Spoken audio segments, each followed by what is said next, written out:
Now here's another question I have, and it kind of piggybacks into the fact of Tiger Woods meeting his lady in the workplace, but with a slightly different dynamic. Did you all see recently that Lamar Jackson signed the biggest contract in NFL history, representing himself as his agent? So I did. As a Ravens fan, that's smart.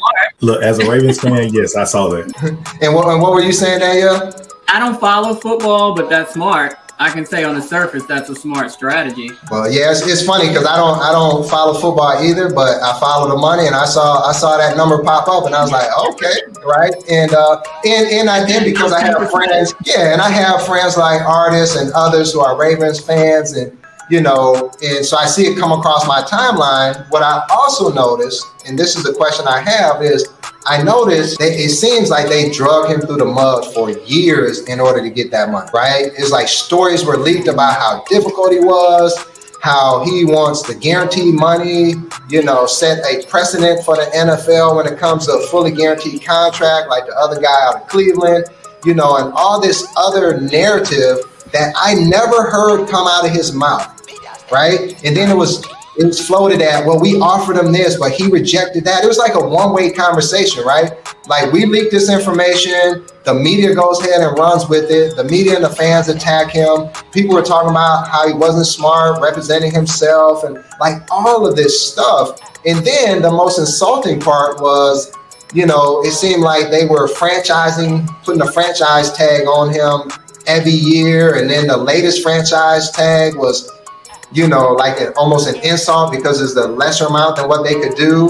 And then it almost seemed like he was blackballed from other teams because he was a former MVP, from what I understand, a great quarterback, young, they paying all these other bums, a lot of money, not all bums, but there's a lot of guys who are questionable from what I understand.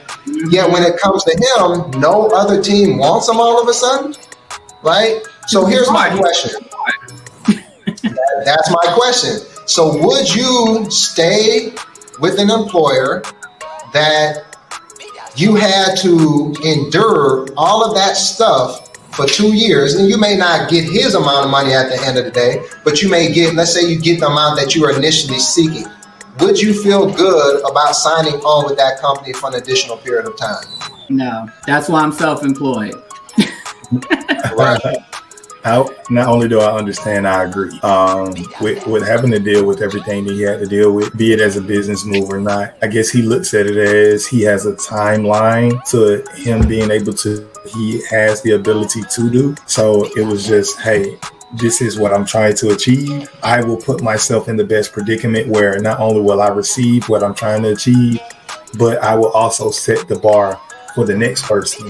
And that's what I've noticed in the NFL. What they do is they go hard, and when that one person sets that bar, it's like, hey, the next person, hey, hit where I'm at or go even higher, because we all know athletes, their average span in their prospective field is 3 to 5 years.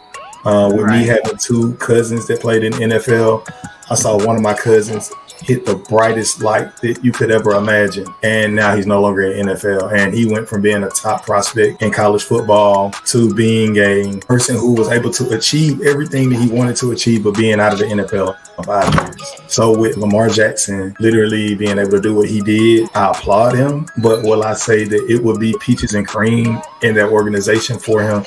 I strongly believe he's lost all respect for the organization. He did what he had to do to get the finances to make sure that he and his family are set for a long time. And now it's all about, hey, let me start planning my exit strategy. Yeah, it seems like, right, that oftentimes, whether it's in the NFL or, not even singling them out, unfortunately, if it's in corporate America in general, like, we're going to take the biggest, baddest buck and we're going to make an example out of him. Right. So we're going to smear his name so badly. We're going to cause him all this stress and all this vitriol is coming his way because of the team negotiating. And it's just business, right, that a person has to endure, right, whether it's there or in corporate America. Like I remember, one time I was working for a company. I was the top 5 salesperson out of 200 salespeople. And I remember when I took the job, I was thinking, you know what? I'll just work my way up. I'll accept this salary, but surely once I show and prove, I'm going to get this, right? And then when it came to salary talking time, they gave me a new title and they gave me $2,000 more. Now, mind you, this was before all the transparency laws. And I was lucky enough where they showed you your pay range. So they showed you, okay, this title you can make between this and this. This next title you make between this and this. So I looked at it and I said, well, wait a minute. I was making on the bottom of the first pay scale. Now you give me a title boost and I'm not even on that one. So surely you're going to bring me up to the minimum, right? And I remember talking to somebody who was in the know, and she was like, they think you're not being grateful and you're giving them pushback. Say what?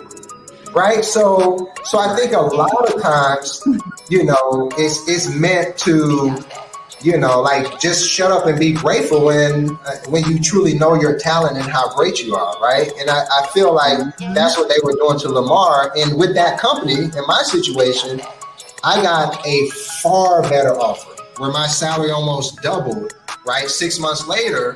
And one of the top guys there was like, hey, why didn't you come talk to me? This, that, and other, anything we can do? And my answer was no, because I knew at that point, even if they matched the salary, I wasn't going to be able to ask for anything else for another 5 years.